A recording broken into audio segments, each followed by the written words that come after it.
Little Dhruva immediately starts his tapas.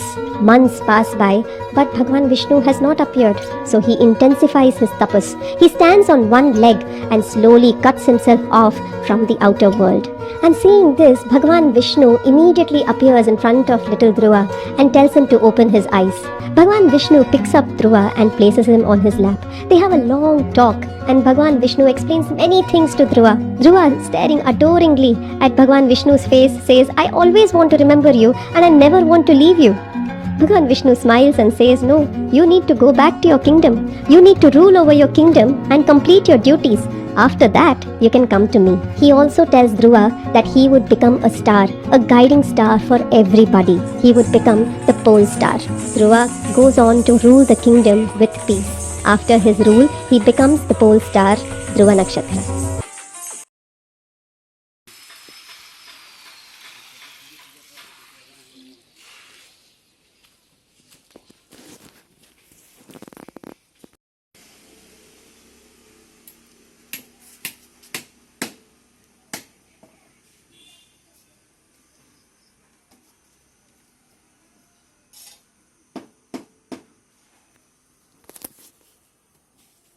शादी जहाँ होनी है वहाँ होकर रहती है। इस पे ना आपका बस चलेगा ना किसी और का।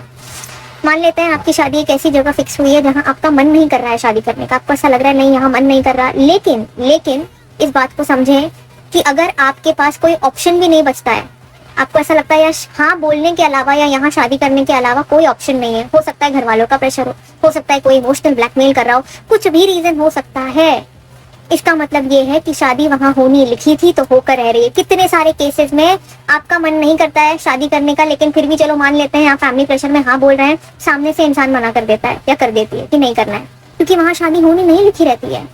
यू नीड टू अंडरस्टैंड कि शादी तो फिक्स होके आती है ऊपर से कि किसके साथ किसकी कितनी शादी चलनी है, कब तक टिकनी है, क्या होना है, किस तरह से शादी होनी है। तो इतना स्ट्रेस लेके फायदा है ही नहीं। Go with the flow, surrender, universe को सरेंडर कर दो कि जो हो रहा है भगवान की मर्जी से हो रहा है, उनकी सहमति से हो रहा है और आगे भी जो होगा मेरे बेहतर के लिए ही होगा, मुझे ग्रो करने के लिए, मैच्योर करने के लिए, मुझे एक्सपीरियंस देने के लिए, मुझे स्ट्रेंथ देने के लिए ही होगा। इस तरह से अगर जिंदगी को जियोगे तो कभी कोई भी चीज अफेक्ट नहीं करेगी।